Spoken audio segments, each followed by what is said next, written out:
Fala galera, sejam muito bem-vindos ao episódio 101 do Como Fazer Podcast. Tá eu e o Big Boss aqui do meu lado, temos um convidado especial hoje, vamos falar um pouco sobre tecnologia, sobre inteligência artificial, palestrante. Se sobrar um tempinho, né? A pauta mesmo é moto, né? É, que o não, eu homem quero aqui falar tá de moto cheio de aqui. coisa aqui pra falar, tá se segurando aqui, ele falando, ah, cara, eu vou falar de tudo hoje. Vai falar um pouco sobre sua vida profissional, sobre sua história, sobre inteligência artificial, ele é palestrante, professor. E do meu lado aqui, Big Boss. E o que eu acho mais interessante é que hoje a tendência é sair um suco de laranja lima, porque o homem é professor, né? Então a ideia é o cara explicar tudo para nós mais um pouco. E na verdade ele estava passando aqui para nós, né? Qual que é as matérias que você estava dando mesmo agora? Cara, eu dou inteligência artificial, eu dou política externa, eu dou globalização e sustentabilidade, guerra e paz e o que mais cair aí. Cara, Aí. E falando aqui antes, né? Você estava falando de estoicismo e tudo mais. Ou seja, pauta não vai faltar. Eu queria pedir uma salva de palmas. O Gustavo Macedo está conosco aqui hoje. Seja muito bem-vindo. Um dos professores mais gabaritados aí do Brasil, aí, hoje dá aula nas maiores instituições como o INSPER, o IBMEC, né? Isso. E por aí vai, Bom, é isso, Hugo. Então, quem é você aí? Explica Se pra nós. apresenta A gente aí, já seja fez esse bem-vindo. vídeo aí, mas explica pra nós aí quem é você, da onde você caiu nessa área de ministrar, dar aulas. Cara, quem sou eu? Pergunta sacanagem essa daí, porque pode ir para qualquer lado. Eu vou começar da seguinte maneira. Eu sou um caipira, criança nascida e criada no interior do Brasil, que através do livro começou a visitar o mundo. Então a minha mãe ela sempre me incentivou, né, a leitura, isso vem de família assim. E aí eu tinha esse sonho maluco, né, de uma criança que vem do interior, uma cidadezinha pequena, uma família que não tinha essa tradição, uma cidade que não tinha essa tradição. Eu tinha esse sonho de viajar, de conhecer o mundo, de trabalhar com política, com essa loucura assim. Aí eu decidi estudar. E aí eu descobri que através do estudo a gente transforma nossas vidas, né? Boa. Saí, comecei, dei o primeiro passo, que é o mais difícil, né? Eu, na verdade, tenho uma primeira experiência profissional que eu venho da contabilidade. Pouquíssimas pessoas sabem disso. Eu venho da contabilidade, tenho uma formação em contabilidade.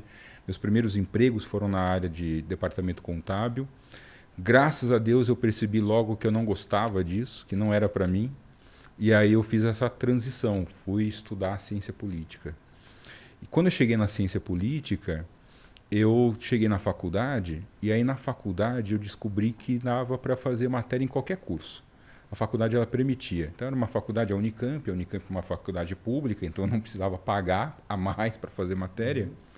E eu falei, cara, eu vou fazer matéria que eu preciso fazer, mas eu vou fazer matéria na filosofia, história da arte, fiz matéria na medicina, fiz matéria na engenharia agrícola, engenharia de alimentos.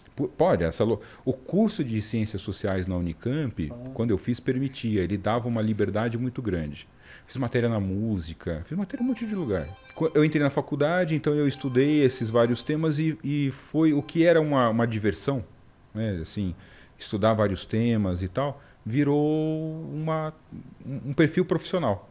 Por isso que a gente estava falando mais cedo, né, quando a gente estava conversando, dessa coisa de conectar com vários assuntos e tal. Porque para mim começou a ficar meio natural, assim, eu não ficava satisfeito só em estudar o básico, os manuais. E aí eu continuei a formação, mestrado, doutorado, tal, atuações profissionais e fui parar onde eu estou hoje. Boa, sempre curioso, querendo aprender outras coisas além do que você já conhece, né? Isso eu acho que é uma característica importante da pessoa para conseguir dominar as áreas ali que a vida vai mostrando. Eu acho que assim, tem uma questão, e o profissional de hoje, acho que vocês devem concordar comigo, né?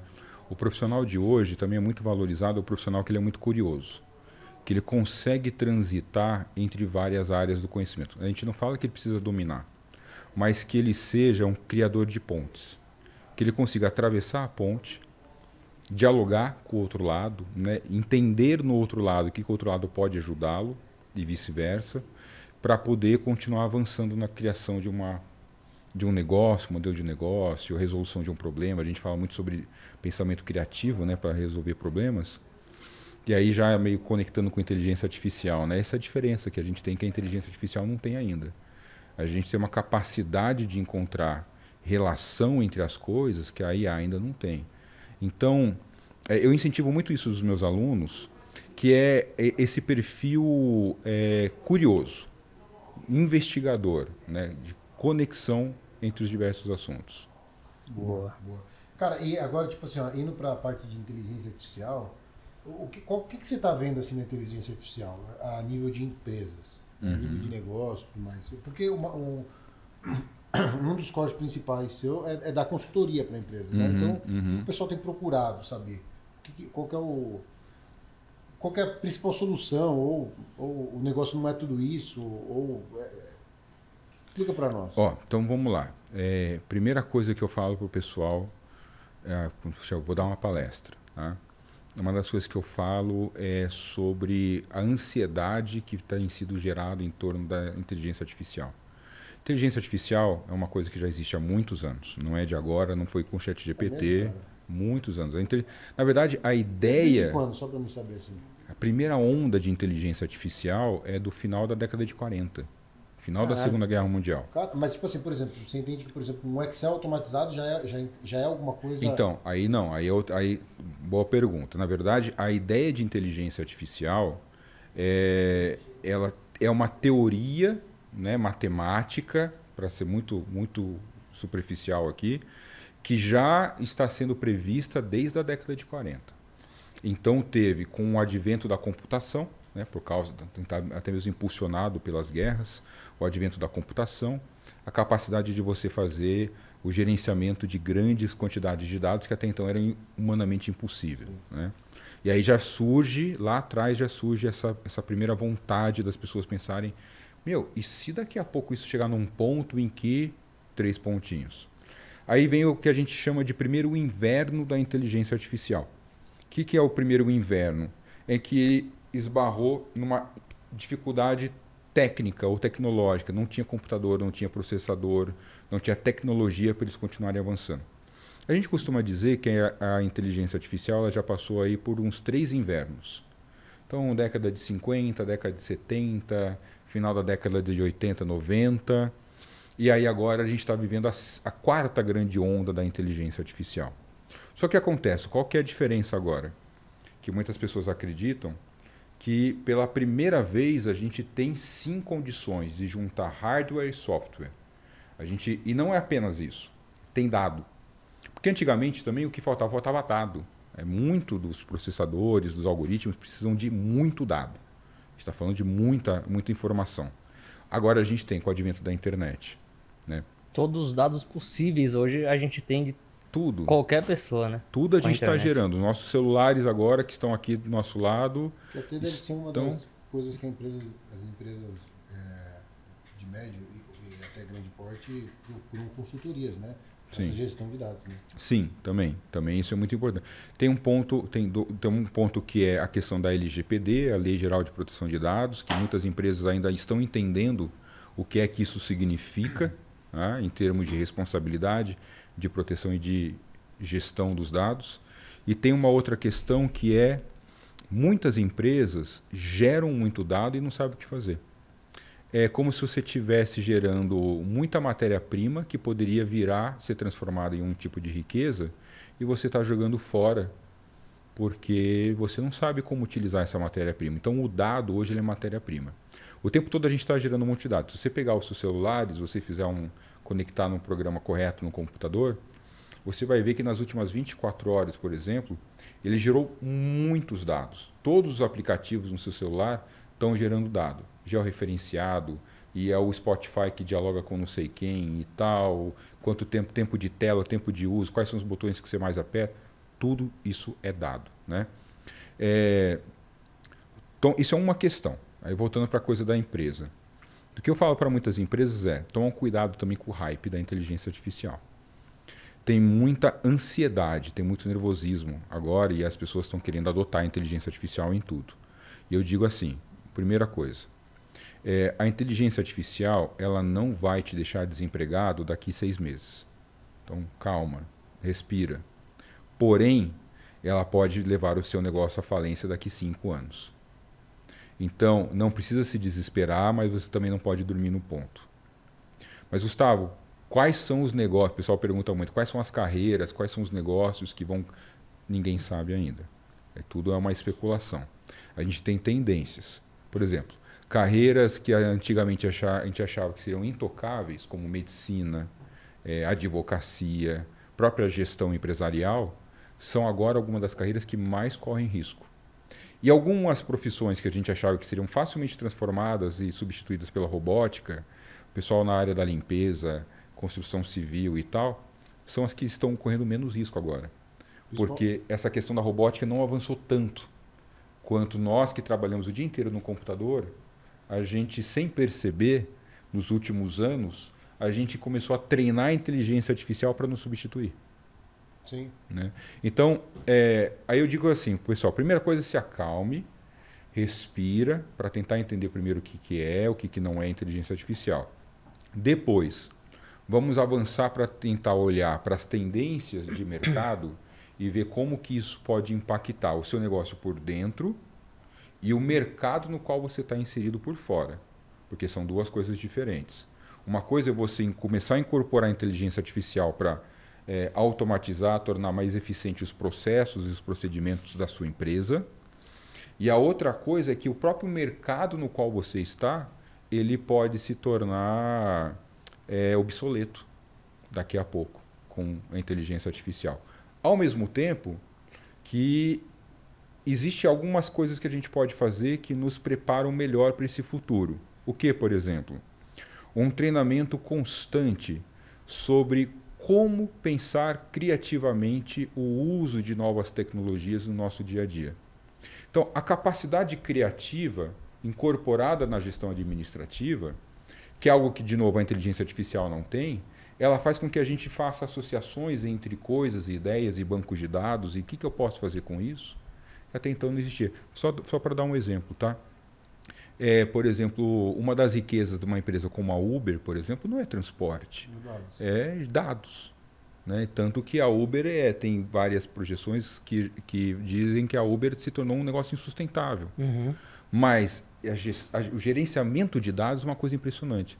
Então, tem muitas empresas que acham que são, sei lá, da área de segurança e monitoramento. Não, na verdade, você está, sem perceber, o seu mercado e a sua empresa está começando a se transformar para uma área de gestão de dados. Se eu não me engano, uma informação interessante também é, por exemplo, o Waze, né? 20% da receita do Waze vem com venda de dados e eles não monetizavam isso, né? Era tipo assim, por exemplo, não nós, assim, por exemplo, no podcast, quero mostrar aqui alguma coisa do trânsito, o cara vai cobrar de nós, mas, por exemplo, a Globo, ela quer colocar lá no painel. Aí os caras falam assim, você está usando nossa tecnologia. Ou, por exemplo, o próprio, sei lá, algum agente de trânsito, né? Não agente, a instituição, sei lá, o Detran, tal, quer usar isso daí para acoplar no uso de informações dele. Então, eles geram valor em cima disso. Tem uma pergunta que eu fiquei com vontade de fazer lá atrás, que é o seguinte, você falou que começou na década de 40, né? A era da inteligência. E aí me veio na cabeça aquele filme Jogo da Imitação. Isso. Que aí o que acontece? É o cara inventando o primeiro computador, que era processamento de imagem. Que aí o que acontece? O pessoal fala que é o primeiro computador que foi aquilo que fez os caras ganhar a guerra, né? Exato. É isso aí. É exatamente isso. Esse filme retrata muito bem, tanto que é o Alan Turing, né, esse cientista que está ali retratado no filme, e ele é chamado hoje de o pai da inteligência artificial. Ah, é? O principal instituto britânico de inteligência artificial se chama Instituto Alan Turing. Cara, você pode que explicar massa. essa historinha aí? Que eu vi na... Eu tenho isso na cabeça aqui, que é o cara, tipo assim, tem o filme lá, o cara, Segunda Guerra Mundial, e o cara com pouca verba de pesquisa e um pouco de falta de crédito, porque o cara tá tentando inventar também uma coisa que ninguém tinha feito ainda, mas aí o cara vai lá e... Você explica essa história aí pra nós? O que eu conheço da história do Alan Turing é que, primeiro, ele era um matemático incrível e também um cara muito criativo, né? Uma mente brilhante, de fato. E aí ele é contratado pelo governo britânico para tentar desvendar um código, o código de comunicação entre os nazistas, e parece que tinha alguma questão com relação a onde os nazistas pretendiam atacar. né? Se eu não me engano, eles tentavam antecipar onde os nazistas estariam para tentar afundar os navios britânicos, os aliados. E aí eles conseguiram interceptar a comunicação dos nazistas e alguma coisa dizia para eles que na comunicação havia um código, a maneira como eles se comunicavam, o momento em que eles diziam determinada palavra, uma vírgula e tal. E aí isso cai na mão do Alan Turing e aí ele tem que convocar uma equipe de matemáticos e auxiliares e começam a pensar em formas de tentar desvendar esse código. Ao mesmo tempo, a gente tinha o avanço da computação, que eram computadores que eram monstrengos, gigantescos, do tamanho de prédio, de casa, né? Aquela coisa bizarra, mas que eram grandes calculadoras, por assim dizer. Né? E aí o que eles começam a fazer? Eles começam a tentar decodificar. Eles vão pegando as placas, eles vão colocando... Antigamente eram essas placas, né, que o pessoal utilizava. Eles vão colocando essas placas com os códigos e vai fazendo com que o computador ele vai tentando gerar possíveis combinações de código. Né? Tentar encontrar padrões matemáticos que poderiam, de repente, representar uma letra, uma palavra, ou alguma coisa do tipo, uma frase. Então, pouco a pouco, eles vão descobrindo, vão começando a identificar padrões. Isso aqui parece, sei lá, Alemanha. Isso daqui, sei lá, parece manhã. Isso aqui parece ataque. Né? E aí eles vão montando meio que um vocabulário. É um jogo, né? É um jogo mesmo, um quebra-cabeça, montando um quebra-cabeça. Que só é possível com o auxílio desse computador, que hoje, para nós, é obsoleto, mas no passado não era. Infelizmente, o Alan Turing ele teve um fim trágico, porque era um momento em que era proibido ser homossexual na Inglaterra. E aí isso gerou um problema político seríssimo, né, que até é retratado no filme, né? E aí ele inclusive depois ele tem que tomar uma medicação porque tinha uma ideia de que o cara ele poderia meio que ser curado quimicamente, desse tipo de questão. Teve um fim trágico e um fim prematuro, porque ao mesmo tempo, enquanto ele avançou em relação a isso, depois ele continuou trabalhando por mais alguns anos, ele começou a avançar na produção de teoria do que seria a inteligência artificial. Né? E aí tem uma frase dele... Já tinha isso na cabeça dele. Já tinha isso muito claro, porque ele percebeu que era uma questão de tempo para o hardware evoluir. Ele falou, cara, isso aqui vai evoluir rápido. O rápido, não sei quanto tempo, mas isso aqui vai evoluir daqui a pouco. Né? E daqui a pouco a gente vai ter um computador com uma capacidade de processamento absurdo, tremendo, menor e teorias e modelos matemáticos que vão avançar na mesma velocidade e que vai integrar as duas coisas. Daí, se a robótica também começar a funcionar, ia juntar tudo maravilhoso. E aí ele tem algumas questões, vou tomar uma explicação dele, né? Que ele fala o seguinte: inteligência artificial é quando o computador conseguir enganar o homem de que ele é outro homem. Que ao interagir com uma máquina, você acha que é. Entendi. Ao interagir com uma máquina, você acha que você está interagindo. É o ChatGPT. Até com a Siri eu já estou ficando doido. Isso. Exatamente. Viu, eu queria que você respondesse para nós assim, ó. Ele estava em 1940 e ele estava vendo já o que estava previsto para 2010 ali. Eu queria que você respondesse o que o pessoal vê o que você vê em 2100. Mas antes eu queria complementar que, tipo assim, ó, nesse filme uma coisa que me marcou muito é que o cara ganha o desafio que ele tinha lá de criptografar as mensagens, porque chega uma hora que ele entende que toda mensagem começava, a primeira mensagem, 7h40 da manhã, não sei o quê, tinha que começar com Heil Hitler. E aí o que acontece? Heil Hitler matava 6, 7, 8 vogais. Sei lá. E aí o que acontece? Aí ele colocava isso na máquina já como uma verdade. E aí a máquina consegue reduzir de 48 horas, que teoricamente os navios já mudou de posição, para 4 horas. E aí o negócio se decola, né? Exatamente, perfeito. E aí entra essa questão da criatividade, né? Que essa sensibilidade do que seria, por exemplo, o que será que está por trás dessa comunicação entre eles? Com certeza. Que é o fator humano. Que é o fator humano, que dificilmente a gente vai conseguir substituir. Quando você me pergunta sobre projeção para 2100, aí também é um exercício de futurologia, claro, mas existem algumas apostas. E nem todas são necessariamente boas ou ruins.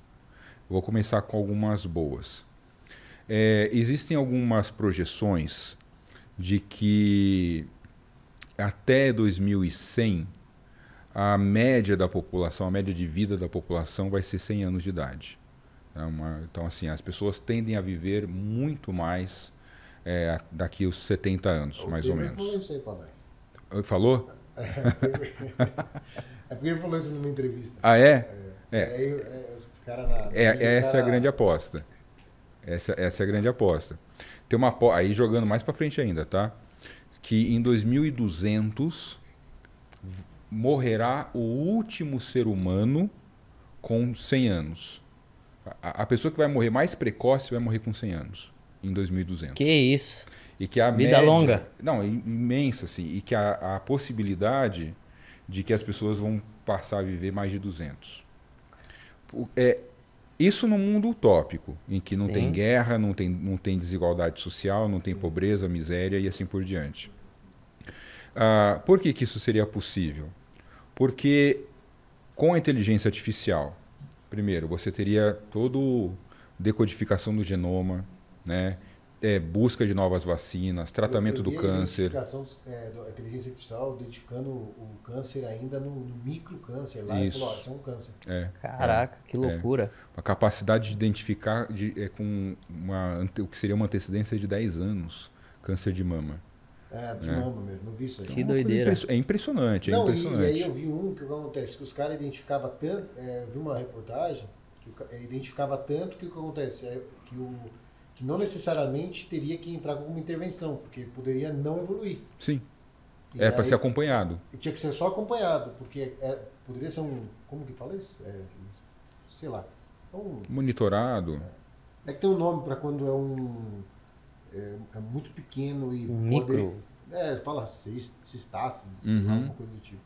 Eu não conheço o termo, mas é exatamente o que você está falando. Assim, no sentido de que a medicina preventiva vai avançar demais, que é isso que a gente está falando, a descoberta de novos medicamentos. A gente acabou de passar uma pandemia. Então, o que a gente estava fazendo? Eram dados, consórcios de pesquisa, universidades, indústria farmacêutica ao redor do mundo, trocando informações e dados para tentar entender o que era o vírus, a Covid-19, até eles começarem a testar, né, em simulações, em máquinas de simulação, o que poderia ser uma vacina, chega num resultado um pouco mais seguro, começa a produzir a vacina, começa a testar em seres humanos e assim por diante. Isso só vai crescer. Então, assim, hoje, em 2024, se a gente tivesse a mesma situação de pandemia de 2020, a vacina teria se descoberto em muito menos tempo. Sim. Porque nos últimos 4 anos avançou muito a computação e a inteligência artificial, até mesmo impulsionada pela pandemia.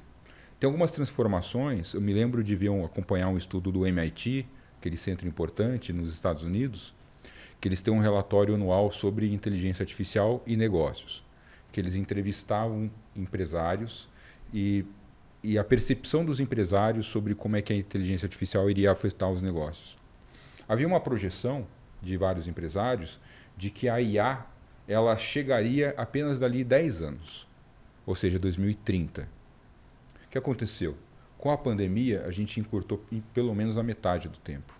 Então, aquilo que muitos negócios, investidores estavam botando dinheiro para acontecer só até 2030, já está acontecendo agora. Sim. O que a gente está vivendo nesse exato momento. Eu vi uma parada, até mesmo do Elon Musk, que é um dos grandes líderes desse movimento de inteligência artificial, de inovação, tecnologia, de que eu acredito que o homem nunca será substituído por robô ou máquinas, nem nada disso, mas eu acredito que o trabalho vai ser reduzido porque as máquinas vão ocupar grande parte aí das fábricas, já estão ocupando, né?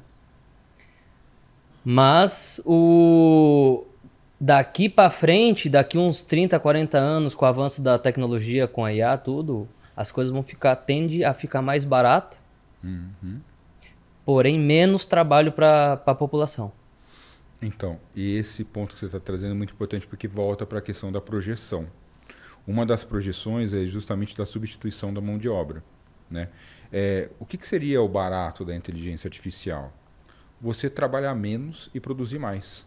Você gastar 8, 10, 12 horas por dia no escritório, será que se você ficasse 2 horas no escritório, você poderia resolver, entregar o mesmo resultado? Você vai pescar, vai namorar, vai andar de moto, vai aproveitar a vida, né? As outras. E não, agora eu vou trabalhar ainda mais. Mas se for andar de moto, convide você, né? Por favor, aí vocês me lembrem, me procurem. Usar a IA como uma ferramenta para você acelerar o seu negócio, os seus resultados. Uma coisa que eu penso, né? Tipo assim, eu tava conversando só com o Dourado, né? Antes de chegar. Que talvez a IA possa gerar uma hipervalorização a nível de ações. Porque o que acontece? Eu tava mexendo com um assunto semelhante e aí um pouco antes do podcast eu comentei, né? Sobre o que provavelmente a gente é de tema. E aí me veio isso à cabeça, estava comentando com ele. Porque se você parar para pensar, ações elas são geralmente pouco valorizadas pelo potencial de retorno que elas têm, justamente pelo coeficiente humano de erro, né? O que pode ser extremamente reduzido com inteligências artificiais, para auditoria e tudo mais. O que faria empresas consolidadas dificilmente perder postos. Com exceção de empresas de tecnologia, que poderia vir alguém com uma tecnologia um pouco maior, mas empresas a nível de commodities, empresas a nível de varejo e tudo mais, o nível de auditoria seria tão primoroso que dificilmente ela, por exemplo, teria um caso americano de novo. Porque não seria, apesar de ela ter sido auditada pela, sei lá, Deloitte, HE, não sei o quê, Grant essas empresas gigantescas, né, nível de advocacia e consultoria, ainda teve muito coeficiente humano. A máquina não teria como dar um jeitinho. Né? Um jeitinho que eu digo de sentido assim, não teria como ter falha. Sim. E aí dificilmente teria um erro. Até mesmo para análise de crédito, tomada de crédito e tudo mais, apontamento de coeficiente. A inteligência artificial pode ajudar a pessoa na hora de investir em alguma ação ou fazer algum tipo de tomar uma decisão de crédito, alguma coisa assim? Pode, e tem duas partes dessa resposta. Eu tenho inclusive alunos que trabalham com isso, com fintech, desenvolvendo algoritmos de inteligência artificial para tentar fazer uma identificação preditiva das melhores ações para comprarem, para investir, para vender. Isso já existe e tem várias startups, inclusive surgindo, até mesmo aqui em São Paulo, justamente inspiradas nessa possibilidade. E ao mesmo tempo tem um outro lado um pouco complicado, que é o seguinte, que é, se você for, por exemplo, tomada de crédito. A gente pode falar de tomada de crédito de empresas e de pessoas. Né? Quando você vai falar de tomada de crédito utilizando inteligência artificial, basicamente você está dizendo o seguinte, que você pegou um sistema, você alimentou esse sistema com princípios, esses princípios eles precisam interagir para ajudar a criar uma classificação, né, um perfil, que a gente chama de perfilização, né, da pessoa ou da instituição que está sendo criada, e vai dar um score. Vai dar uma nota e vai falar, olha, esse cara aqui tem X% de chance de pagar a dívida, não é inadimplente, não sei o quê. A nossa experiência já nos últimos anos é que, infelizmente, tem, de novo, o fator humano que, na hora de programar, soa fácil, mas na prática é muito difícil de você fazer isso. Na hora de você programar, a gente acaba levando muitos dos nossos preconceitos, né, dos nossos julgamentos. Existem já pesquisas que mostram, por exemplo, que sistemas de inteligência artificial nos Estados Unidos, não do setor bancário, tendem a negar mais pedidos de crédito para a população negra. Não tem explicação. Quando eles vão checar, eles vão bater a informação, a única coisa que eles conseguem falar, olha, percentualmente ele está negando mais para a população negra. Falha social. Mas foi por causa de alguma informação que você não alimentou o seu sistema ou algo globalizado? Várias questões que podem acontecer. A gente teria que olhar caso a caso. Mas pode ser, por exemplo, o time de programação. O time de programação... Quanto mais você afunilar as suas informações ali, mais exato vai dar essa... Excelente colocação. a gente tende a querer dar a melhor lapidada Sim. possível no sistema para tentar diminuir o máximo possível os vieses, que a gente vai Certo. chamar dos vieses. Boa. Como é que você faz essa lapidação? A gente fala na área de inteligência artificial de ontologia. A ontologia, de uma maneira um pouco mais objetiva, é como se você estivesse colocando as caixinhas que precisam interagir entre si e qual é a ordem de interação entre elas.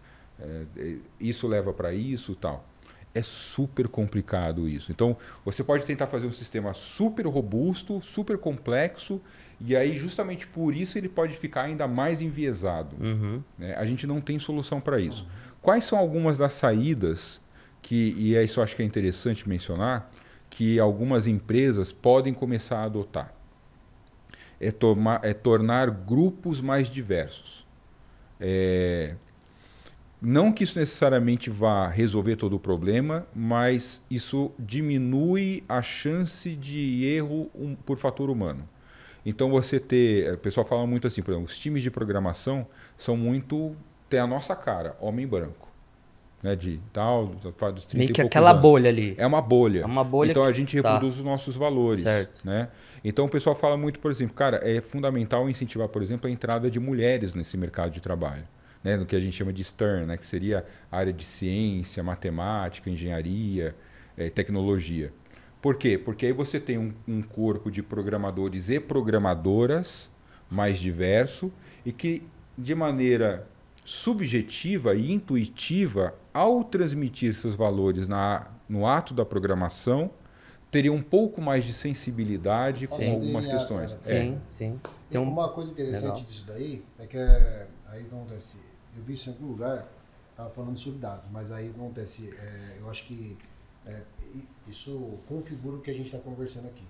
Por exemplo, quem que você acha mais confiável ou quem que você acha, sei lá, mais legal, mais qualquer coisa? Tem o Osborne, que é se não me engano, ele é vocalista do Metallica. Osborne, ele foi do Sabá, não foi? Sabá, enfim. Rock não é minha praia. Ou né? Bill Gates.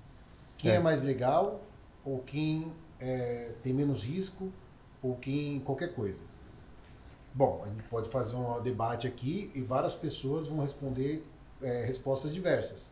Né? Só que a nível de dados, os dois têm 48 anos, os dois são bilionários, os dois nasceram na mesma cidade, eles têm assim, a maior parte das coisas deles são tudo iguais. Os dois têm... é quase tudo a mesma coisa, só que ele, cara, não tem nada a ver um com o outro. O Bill Gates, suéter, não sei o quê, e o cara é todo maquiado na cara, roqueiro, cabeludo, não sei o quê. Você fala, não, esse cara é doidaço, né? Alucinado, e é isso que faz ele ser o que ele é, o sucesso que ele é, tal, não sei o quê, mas só que talvez a nível de... Tudo bem, a inteligência artificial também vai tentar se aprofundar, né? Mas a nível de dados, para uma tomada de decisão, os dois estariam iguais. Só que o coeficiente humano que poderia fazer potencializar. Uma configuração diferente do que aquilo. Os dois estão falando assim, ó, isso aqui são gêmeos. Sim. E aí, só que a sensibilidade humana... E aí o que acontece? A sensibilidade humana também pode ser usada para bem e para mal, né? Para mal, talvez, por causa de uma educação social errada, tal. Que é, por exemplo, no caso de um crédito mal aprovado, né? Eu imagino. Cara, é que assim, a solução vem, e aí uma coisa que me vem à cabeça aqui é, por exemplo, sei lá, os caras inventaram a máquina de vapor lá atrás, e aí todo mundo fodeu tudo, né? Teve revoluções, né? Industrial, por causa disso daí. E acho que a inteligência artificial é isso aí também, todo mundo fica assustado, né? Eu digo sempre que a inteligência artificial, ela por si só não serve para nada. A inteligência artificial ela é uma ferramenta. É um martelo. O martelo parado em cima da mesa, ele vira um peso de papel. Na sua mão, você faz uma excelente cadeira ou você usa para atacar uma pessoa. É uma ferramenta. A inteligência artificial ela é isso, ela é uma ferramenta. O que é o grande potencial da inteligência artificial? É o que ela pode permitir. O que ela é uma ferramenta que pode ser utilizada para outras coisas. Por exemplo, genética, né? Bioengenharia, que a gente estava falando. Então, não é a inteligência artificial que vai descobrir a cura do câncer. A inteligência artificial aplicada à bioengenharia e à genética vai ajudar a descobrir a cura do câncer. A inteligência artificial não vai tornar as transações mais seguras. É a tecnologia de blockchain. Então, a inteligência artificial aplicada à tecnologia de blockchain. Tá. A inteligência artificial não vai fazer com que daqui a pouco a gente tenha aqui um robô conversando com a gente. Não, é a inteligência artificial aplicada à robótica. Então, a inteligência artificial, na verdade, ela é a base de várias outras transformações tecnológicas que, a partir de agora, passarão a ser possíveis por causa da inteligência artificial. Ela era esse gargalo que estava faltando para a gente avançar. E por que a inteligência artificial, nesses últimos tempos aí, foi um hype, assim, como se acabasse de descobrir a energia? Uhum. Será que foi esse acesso pulverizado da população gerar dados e você ter acesso às informações que você realmente quer? Como se fosse um Google basicamente alimentado ali para você extrair o melhor resultado. Eu acho que você já matou. É meio isso mesmo assim que eu penso. Como eu falei, a inteligência artificial já existe há muitos anos. A inteligência artificial mais avançada ela já está presente em nossas vidas há alguns anos. A gente usa Instagram há muito tempo, usa Facebook há muito tempo. Tem um monte de inteligência artificial por trás disso. Né? A pessoa fala, não, mas eu não uso. Não, você usa. Se você tem Instagram, TikTok, Facebook, WhatsApp, Spotify, YouTube, você já usa inteligência artificial há muito tempo. Ou você está sendo usado pela inteligência artificial há muito tempo. É uma ou outra. Boa. Né? Talvez a gente falar de nunca usar a inteligência artificial, mas desde o começo o Google ele sempre foi uma plataforma de inteligência artificial, onde você consegue pesquisar e achar tudo ali. Sim. Dando um prompt que você realmente está pesquisando, ele já aparece todas as informações. Eu acho que assim, na verdade, você já falou até um pouco disso, sobre ser uma ferramenta para potencializar tudo que já é feito, né? Mas o que eu acho, né, é que no contexto geral, muitas ferramentas acabam tornando nós como super-heróis, super-humanos, tudo mais. Você acha que é o que acontece, né? E aí eu já tive essa conversa com eu não lembro quem, mas por exemplo, você acha que uma pessoa pode correr a 100 km por hora? Bom, ela não poderia, até inventarem um carro que faz correr. Você acha que uma pessoa pode pensar em 100 respostas por hora, sei lá? Bom, ela não poderia, mas agora com essa ferramenta ela pode. Então assim, eu acho que acaba sendo uma ferramenta, né, para potencializar o que a pessoa pode fazer. Como vai tornando o homem hoje voa, graças à tecnologia também. Ele sobe no helicóptero, liga e sai voando. Acho que tem um pouco disso, né? Falando em tecnologia, vou trazer um pouco agora do passado. Que tem um desenho na TV que chama os Jetsons. Acho que todo mundo já viu. E, cara, lá atrás os caras já meio que via esse futuro acontecendo e hoje está se tornando realidade. Né? Quem sabe daqui 10, 15, 20 anos a gente vê, sei lá, os carros voadores aí, não sei, cara. Já são uma realidade, já é basicamente uma realidade, mas quando que a gente imaginou que esse momento ia chegar? Muita gente falavam que, pô, esse cara é louco, esse cara aí tá em outro planeta. E hoje a parada tá acontecendo, né? Há um ano atrás a gente tava numa discussão, eu e o Vitor, né? A gente sempre debate essas coisas que estão em alta acontecendo. Ele falou, cara, a próximo movimento aí vai ser entrega de drone de iFood. Eu falei, mano, você tá muito louco. Na verdade... Quem vai pedir um rango e vai chegar um drone lá e você vai... Ele, cara, anota aí. Não, mas então... E esse ano saiu uma notícia aí do iFood que tá inovando e tal. Ele falou, tá vendo aí, ó? Não, então, mas você sabe de onde começou essa conversa? Que é bem interessante. Que acontece? Tem algumas plataformas, eu vou citar duas. O iFood ele dá lucro, mas assim, o iFood e a Uber, e aí por isso, acho que nós estávamos conversando sobre o valor agregado dessas marcas, valuation e tal, não sei o quê. Daí acontece, o Uber e a iFood, eles têm uma margem relativamente pequena, ou nada, ou até prejuízo, mas continuam sendo financiados. O Uber, em especial, com a ajuda, por exemplo, da inteligência artificial, ele acredita que o Uber vai começar a dar muito lucro porque não vai ter mais motorista. vai dirigir sozinho. E o iFood, ele é um pouquinho diferente porque o iFood dá lucro, né? É um case diferente do Uber, que tem um valor muito alto, mas não dá lucro. O iFood dá lucro. Ou pelo menos break-even, sei lá. Mas o iFood também, o que acontece? A partir do momento que sair o entregador e entrar a inteligência artificial, acoplada a drone, acoplada a um monte de outras esferas e tudo mais, o negócio vai virar um megazord, porque fenômeno. é o que acontece.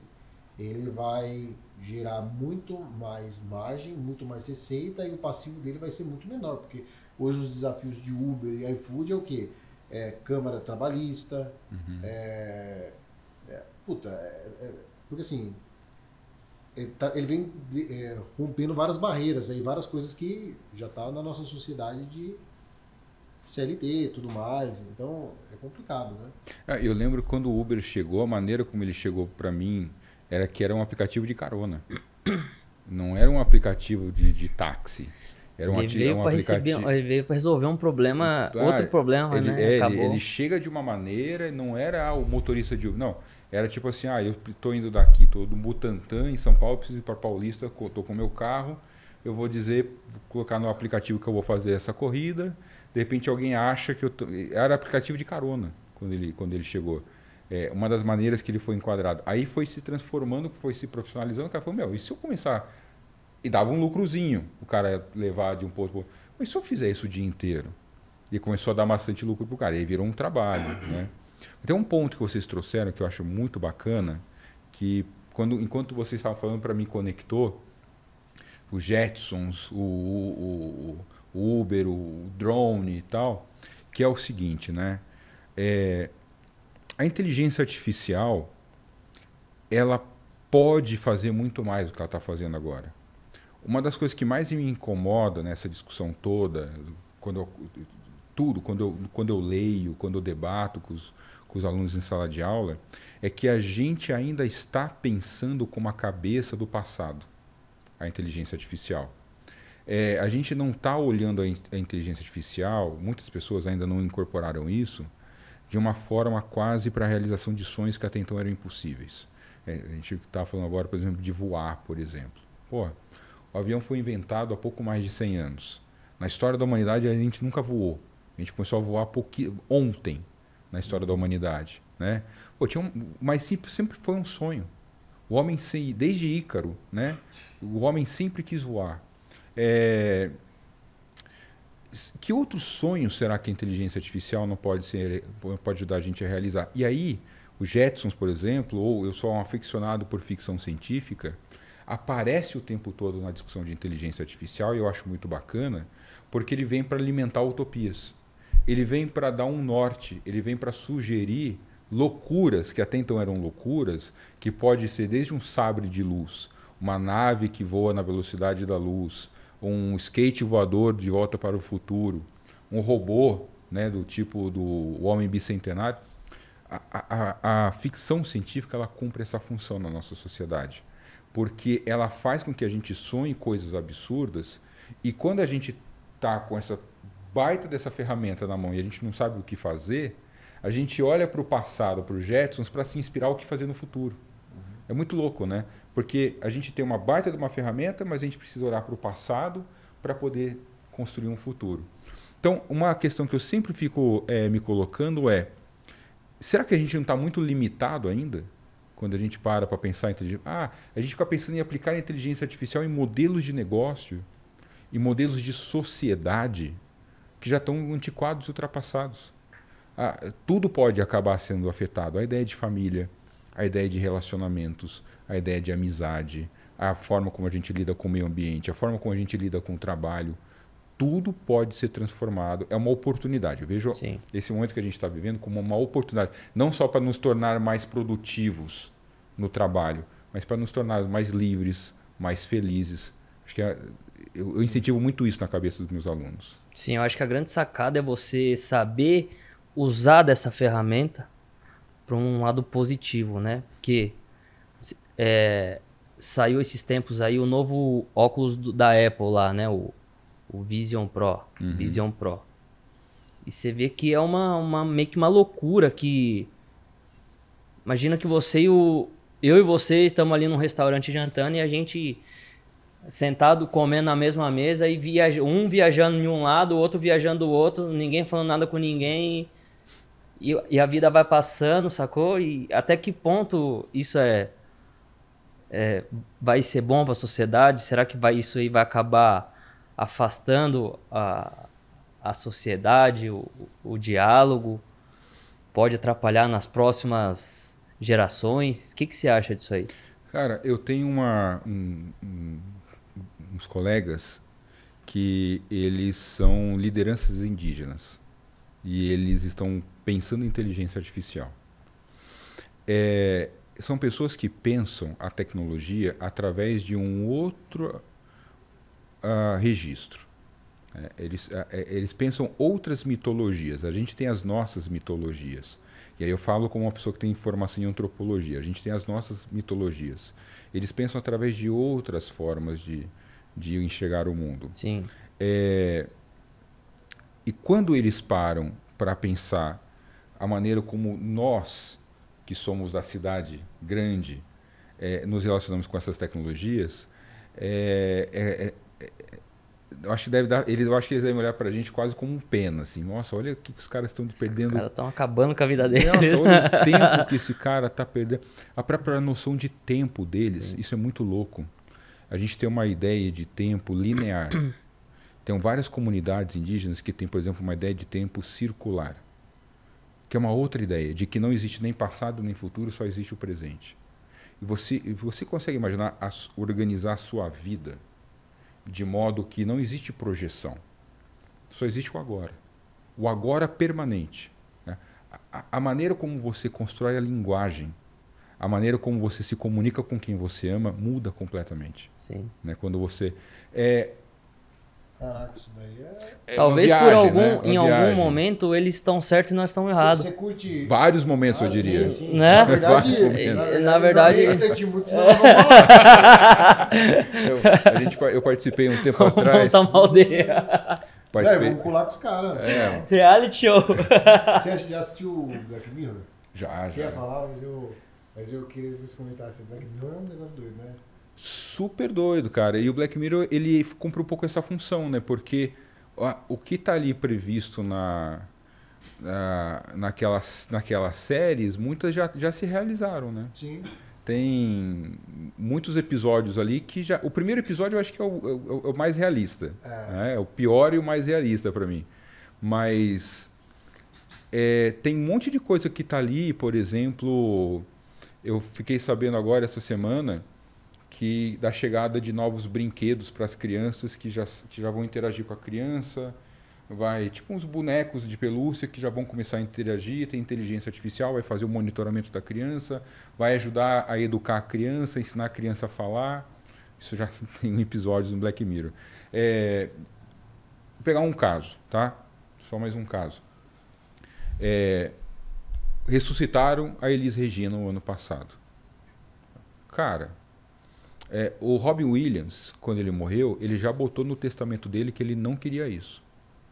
O Robin Williams, que morreu há poucos anos, já estava prevendo, ele falou assim, eu não quero que a minha imagem seja utilizada desse tipo de maneira. Né? E eu acho que eu vou colocar isso no meu testamento também, porque eu já falei para a minha família, quando eu morrer, me deixa morto. Essa coisa até de você lidar com quem já foi é uma coisa muito louca. Eu perdi meu pai há pouco tempo. Eu tenho áudios do meu pai no WhatsApp. Né? Às vezes me bate uma saudade, eu quero ouvir os áudios do meu pai, as mensagens que meu pai trocou comigo. Já cheguei a pensar nessa loucura. Pô, e se eu pegasse, fizesse um upload, né, da voz do meu pai? Né? E dá para fazer. Hoje já dá. E aí, só que eu acho desrespeitoso. Eu não gostaria, porque não é o meu pai. Eu seria um tipo de droga. Né, que vai... Isso para mim é a mesma coisa que o Vision Pro. Vai anestesiar, cara, outras sensações. É totalmente artificial. É que o negócio do Vision Pro, o que eu acho, tá? Eu acho que a tecnologia, às vezes, ela pode ser mal aplicada. Por exemplo, o cara tá jantando com a pessoa e tá usando o Vision Pro. Cara, é o contrário. Ele poderia estar usando o Vision Pro para jantar com o tio dele que tá no Japão. Isso. Então ele tem que usar a tecnologia para se comunicar, não usar a tecnologia para criar um bloqueio numa conexão que está acontecendo naquele Sim, momento. Exato. Sim. Então, mas assim, acho que também tem um pouco assim da ansiedade da pessoa para usar aquilo e mostrar que é o hype, novidade, novidade. Mas eu acho que com o tempo isso daí vai virar isso. Bom, pode virar um puta de um problema, que vai virar, certeza, né? Assim como o celular, tipo assim, a pessoa fica viciada na tela e tal, não sei o que, gera ansiedade, gera TDAH, gera as doenças do presente hoje, isso aí também vai gerar, mas assim, sei lá. Sabe o que eu ia perguntar pra você? No começo você comentou comigo sobre o que te libertou muito, criou, tipo assim, uma nova percepção e abriu, sei lá, principalmente portas na sua cabeça, foi leitura. Então eu queria que você também não deixasse de citar pelo menos 2 livros e 2 coisas que mudaram, que podem mudar a cabeça das pessoas que estão nos escutando. Ixi, pergunta bacana, hein? Eu vou recomendar um livro de um dos pais da lei da robótica, que é um grande escritor de ficção científica, que é o Asimov. É ele que escreveu Eu, Robô, O Homem Bicentenário, que na verdade eu vou roubar, na verdade é uma série chamada Fundação. Né? O Asimov ele escreve a Fundação originalmente são 3 livros. Né? Esse eu recomendo para qualquer pessoa. Inclusive a Fundação do Asimov ganhou um prêmio de melhor obra de ficção científica do século XX. Eu recomendo, cara, para quem gosta dessa temática. Qual foi a principal lição? Cada um deles. Oi? A principal reflexão também deles. Do Asimov? Eu acho que... Mas eu não quero dar spoiler, né? Do livro, tem que tomar um cuidado muito grande. Mas eu vou dizer para você assim, mais do que a lição, eu vou dizer para você assim, é instigante a maneira como o Asimov ele vai construindo e ele vai nos incitando a botar em perspectiva aquilo que a gente acha que sabe sobre tecnologia. E ele, de alguma forma, ele faz um convite. Ele, de novo, ele é um dos pais da lei da robótica. Né? Ele faz um convite do retorno à essência do humano. Sem dar muitos spoilers. Né? Acho que esse seria um livro que eu recomendaria. Posso fazer uma pergunta? Vou atrapalhar o segundo livro, mas qual é a essência do humano? Porra, aí você perguntou, não sei. Tô tentando achar também essa essência do humano. Aquela pergunta, né, do que é a vida, né? Eu não sei qual que é a essência do humano. Eu sei que eu acho que a essência do humano parte de alguns valores básicos de dignidade, de reconhecimento do outro, do respeito ao diverso, do respeito à nova opinião. Nesse caso do que a gente está falando, a essência uma vida em comunidade, uma vida para a comunidade, enquanto você estiver vivo, viver ao máximo. Talvez também, né, complementando a resposta dele, essa sensibilidade de valor, de sensação presente, de você estar presente no lugar presente e não ter essa parada de, cara, será que vou chegar lá? Será que vai ser amanhã? Será que de repente vai acontecer as coisas? Né? A gente fica tão fissurado no futuro ou preso no passado que a gente acaba esquecendo de viver o presente. Né? Talvez a gente voltar a ter essa essência de estar realmente presente no lugar, com a família, trocar aquela ideia e tal. E eu vejo que o ser humano tá perdendo isso cada vez mais. Tem uma função social do tédio. Né? A gente não quer estar entediado. A gente quer... Se você está entediado, a primeira coisa que você faz, você pega o celular e abre o Instagram. Você não para ficar olhando para o nada. O foda é que isso gera, tipo assim, acho que também é um problema de agora, né?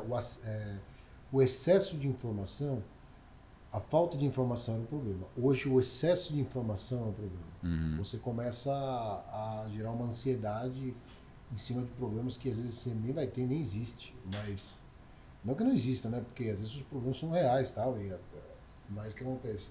Existe um imediatismo muito grande. Sim. Em cima de...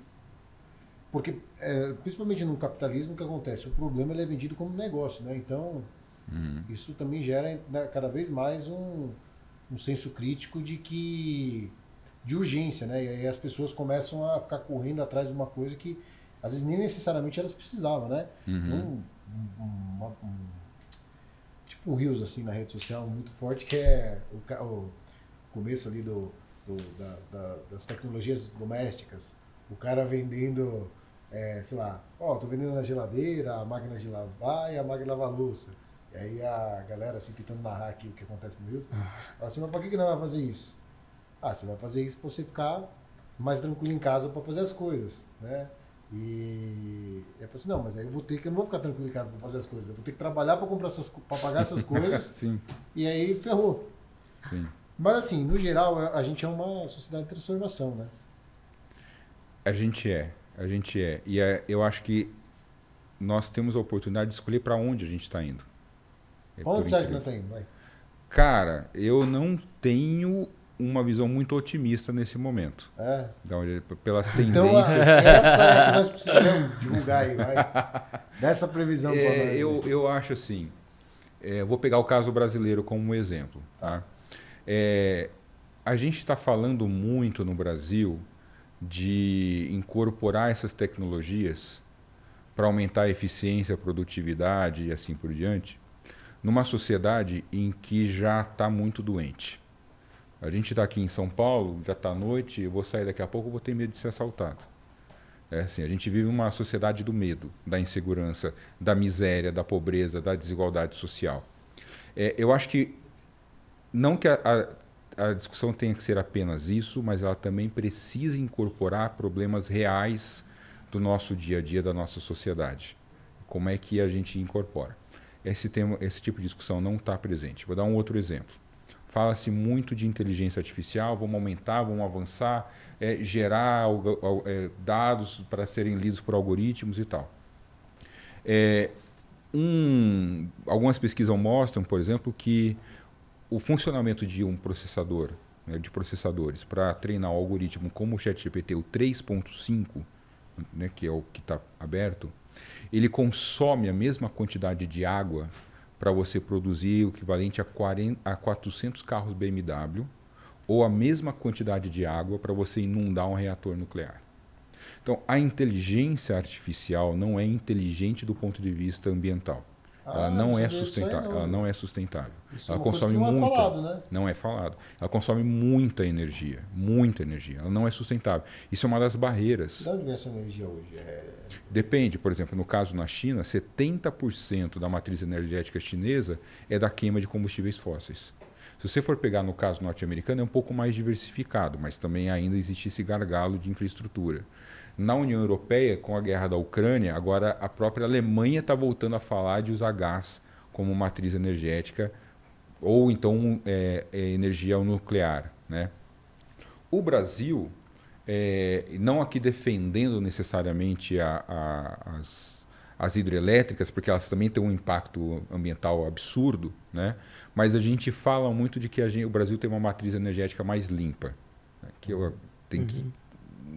Limpa com muitas aspas. Tá? Só que essa, por exemplo, é uma questão que precisa avançar. Então a gente está falando, vamos mais inteligência artificial, mais inteligência artificial. Parece que as pessoas acham que isso vive na nuvem. Cara, porque a nuvem é materializada em algum lugar, consome energia e muita energia. Isso que você falou, nunca comentaram comigo. Nunca comentaram comigo. Isso aí foi tipo assim, igual quando começou a época do hospedar as coisas na nuvem. Mas na nuvem é onde? Pô, tá no servidor. Tá no servidor. Cloud e tal, só que tá hospedado e tal, lá tá sendo pago lá. Sim. Não sabia que utilizava tanta energia para poder... Muita. E sem falar, por exemplo, na produção de microprocessadores. A NVIDIA hoje, ela está com uma fila de espera de mais ou menos 200 dias para entregar os microprocessadores, que são os de última geração. Que loucura. É um negócio absurdo. Já é um gargalo. Só que aí você vai ver toda a cadeia de produção de microprocessadores e aí ela começa lá na extração, em muitos lugares, extração ilegal. Em alguns casos, né? Extração ilegal, com atividade de trabalhadores irregulares. Existem denúncias de, sei lá, trabalho escravo, crianças trabalhando nessas minas, zero segurança, em alguns lugares na África para eles poderem fazer extração de minério. Então você olha toda a cadeia de produção, aí a coisa vai para Taiwan. Aí lá em Taiwan os caras produzem o microprocessador e aí tem que mandar de volta combustível, manda de volta para a Califórnia. Aí na Califórnia é instalado mais energia que é produzida para poder gerar, para poder analisar. E manda para o Brasil, e o Brasil aqui a gente tem máquinas para poder... Então assim, quando você olha toda a cadeia de produção por trás da inteligência artificial, não só o consumo energético, mas microprocessador, trabalho das pessoas mal remunerado, trabalho escravo, né? Também não é sustentável, socialmente sustentável, ambientalmente sustentável.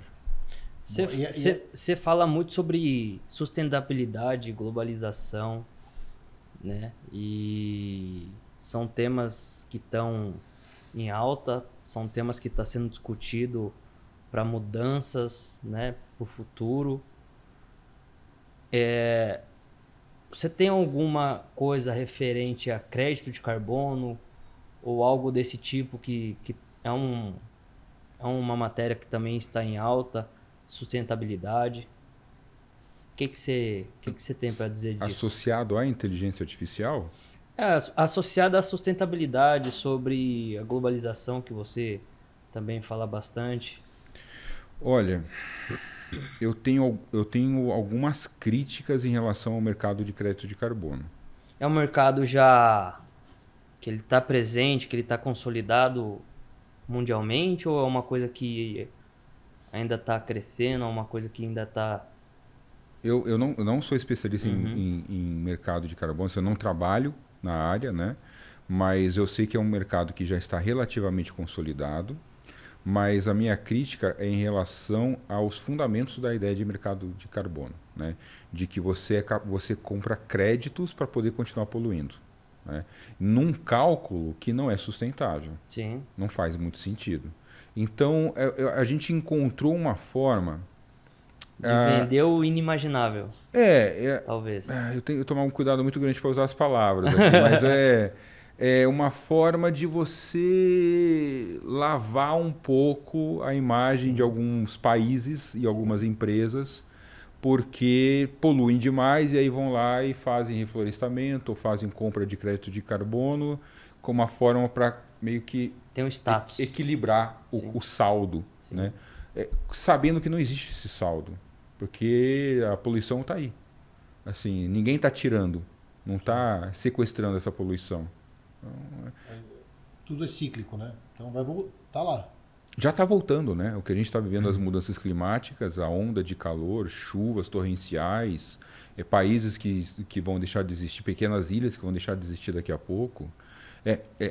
A gente nem entrou nessa discussão ainda, né? Mas fugiria do foco da nossa discussão aqui, mas para mim, a grande questão, a mais problemática que nós temos enquanto sociedade para os próximos anos é a discussão ambiental.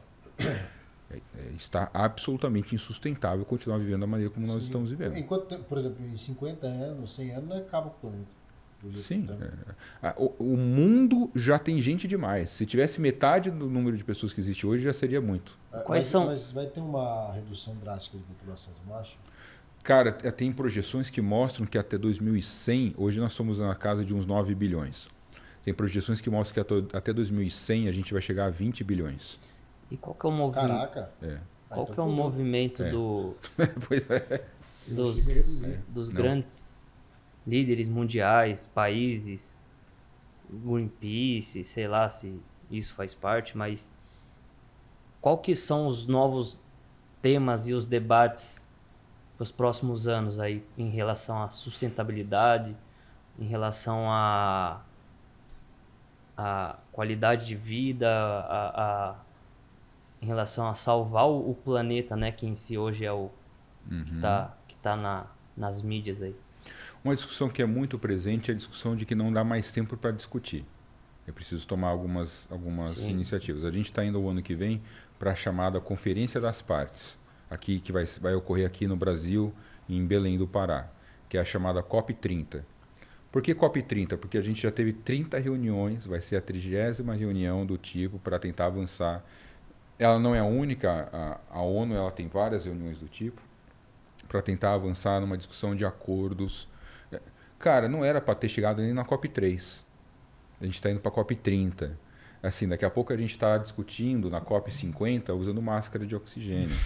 Então, o modelo, e aí esse é um ponto importante, o modelo de política, o modelo de governança que nós temos é um modelo extremamente antiquado, né? Os nossos sistemas políticos no mundo, nossos sistemas políticos, eles não são equipados para resolver os problemas que nós estamos enfrentando. A gente precisa de uma revolução política nesse sentido.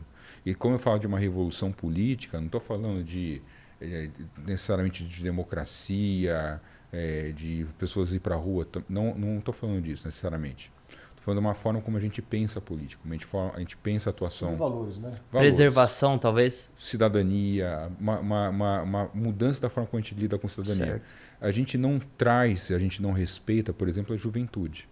Os jovens que têm aquela vontade de fazer, de transformar e tal, são os que mais estão apanhando nesse momento. São vítimas de redes sociais, não têm bons empregos, o mercado em frangalhos, uma depressão social e uma depressão econômica, empregos mal remunerados, sem direitos trabalhistas, sem perspectiva, o cara não consegue mais comprar uma casa. Meus pais, aquela famosa assim, meus pais com 30 anos já estavam precisando comprar o segundo terreno com 3 filhos.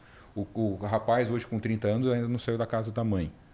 É porque não, é porque não tem como. É um problema social, né? Problema social. E a gente não está levando essas pessoas no cálculo. Sim, a gente precisa incorporar essa juventude e mudar. Então, essa discussão é uma discussão muito presente hoje, quando o pessoal está falando sobre sustentabilidade, futuro do meio ambiente e tal. Não basta avançar na tentativa de descoberta de novas tecnologias, se essas novas tecnologias continuarem funcionando, trabalhando para o mesmo sistema, para a mesma mentalidade. Você sabe o que eu penso e que eu acho que tentando também potencializar o que você está falando, é que assim, uma palavra que você falou sobre a nacionalidade, né? Então, por exemplo, na verdade, a gente acha que tem até na rede social você vê a questão do que era o Brasil antes. O Brasil foi vindo para trás e tal, aí pegou o Acre, tirou o Acre, não pegou a Guiné, não pegou a Guiné. Mas na verdade nós somos todos seres humanos dentro de um planeta, não tem esse negócio de nacionalidade. Sim. Geopoliticamente você imagina tudo isso, né? Uhum. Mas na verdade nós somos pessoas normais, dos braços, das pernas, não sei o quê, andando no mundo. Uhum. Felizmente ou infelizmente um fala uma língua, outro fala outra língua, um tem um conceito de sociedade, outro não tem. Um acredita em Allah, outro acredita em Jesus Cristo, outro acredita sei lá, no Buda. Mas no fundo, tá todo mundo dentro da mesma terra, cagando, limpando, sujando, fazendo e ferrando tudo no mesmo ecossistema de passagem, né? E aí o pessoal acredita que é o seguinte, vamos poluir aqui, ou não vamos poluir aqui, mas tudo bem lá. Uhum. Ou compra o crédito lá e aqui a gente... Mas Compensa não vai dar aqui. certo, essa equação não fecha. Não. E aí a crítica da ideia do mercado de carbono, da maneira como ele é feito. Sim. Porque é como se ele separasse, né? Não, mas eu poluo aqui, mas eu estou comprando lá daquela galera, e aí não está equilibrando, boa, amigão. Porque a poluição ela não conhece fronteira. Boa. Você sabe que tem um negócio da hora também da questão do crédito de carbono, e aí eu só consigo me aprofundar um pouquinho nisso por causa do Rafa, que é um cara que estava tentando desenvolver algumas teses em cima disso, que é um grande amigo nosso, e tendo uma possibilidade, com certeza eu vou te apresentar. É que o crédito de carbono, hoje ele é feito ou para grandes indústrias ou para nações. Então, o Brasil, na verdade, não recebe doação dos Estados Unidos. Uhum. Isso daí, na verdade, é como se fosse equiparação de crédito de carbono, tudo. Assim como interesses. Os Estados Unidos, boa parte do PIB dele vem de rateios por órgãos como, por exemplo, a ONU, a OTAN, sei lá o que. Eu não entendo muito disso, mas se eu falar alguma besteira, você me corrige. Por exemplo, o Brasil ele paga uma mensalidade para garantir que aqui não vai ter guerra, não vai ter confusão, que se tivesse, vamos ajudar lá. O Brasil também recebe alguns créditos. Acho que a gente é um pouco o patinho feio nisso daí, mas enfim, não quero entrar nesse mérito. Mas recebe alguns créditos por meio de doações, mas na verdade é compra da nossa nosso não avanço na Amazônia e tal, não sei o quê.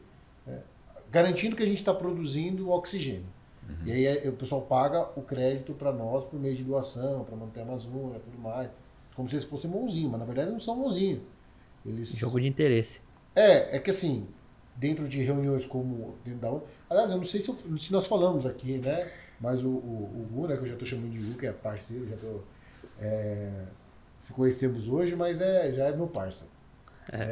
Ele tem uma passagem muito interessante na ONU, como membro no Comitê de Inteligência Artificial. Eu queria até que você comentasse isso. Acho que não foi falado isso daqui, foi falado nesse podcast, né? Sim. A gente tem, dentro da ONU, a gente tem a Unesco, que é uma agência da ONU cuja sede fica em Paris. É uma agência da ONU que ela cuida tradicionalmente, né? Ela cuida de temas de educação, ciência e cultura. E no momento atual, a estrutura da ONU identificou na Unesco como órgão central na ONU para avançar discussão sobre governança de inteligência artificial. Então, eu sou consultor deles para poder pesquisar e entender a inteligência artificial no Brasil. Eu faço parte de um grande time. A gente tem um grande time, né? São 6 pessoas, né? Não é grande, mas é um time de grandes pessoas. Boa. A gente tem um coordenador maravilhoso que é o Edson Prestes, que ele é uma pessoa muito iluminada. Oi? Brasileiro. E olha que coisa, preciso mencionar isso. Tá? O Edson sabe que eu sou fã dele e eu preciso mencionar isso. Né? É um cara assim, com uma atuação brilhante, muito conhecido fora do Brasil e ainda acho pouco conhecido dentro do Brasil. Ele é um professor de engenharia de robótica na Universidade Federal do Rio Grande do Sul, uma das grandes autoridades que a gente tem, eu não vou colocar nem no Brasil, no mundo, tá? Na área de inteligência artificial. Ele é o nosso coordenador desse grupo. E aí também, eu não vou citar o nome de todo mundo, que eu teria que fazer um elogio a todos os membros do grupo, mas é um grupo bastante diverso e plural, com pessoas de diferentes formações. Então a gente fez esse acompanhamento porque a Unesco, isso é importante dizer, ela ajudou os países a produzir um guia de princípios éticos para a inteligência artificial. Isso foi produzido lá em 2021. Tá?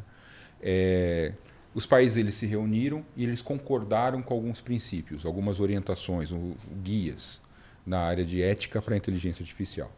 Aí, depois, no ano posterior, a Unesco falou, olha, agora a gente precisa fazer um diagnóstico. Ajudar os países a fazer um diagnóstico, até como é que está, por assim dizer, a saúde dos países na área de economia, educação, sociedade, cultura, infraestrutura, jurídica e inteligência artificial. Por que isso é importante? Porque na medida em que a gente vai avançando nessa avaliação dos países, nesse diagnóstico dos países, a gente vai ajudando a identificar problemas comuns. A gente de fato consegue avançar no diálogo e falar, olha, realmente a gente identificou que existe esse gargalo de infraestrutura, isso de fato é compartilhado, esses países podiam avançar mais nessa área, os países podiam se ajudar mais nessa. Esse aqui é um excelente case de sucesso que poderia ajudar os outros. A gente precisa fazer esse mapeamento, a gente não tem esse mapeamento pronto. Com esse mapeamento pronto, a gente avança para uma fase seguinte, que é a fase de uma consolidação da criação de uma governança global para a inteligência artificial. O que é uma governança global para a inteligência artificial? A gente criar espaços de diálogo permanente, multinações sentadas para... Que nem a gente está falando de meio ambiente, poluição. Né?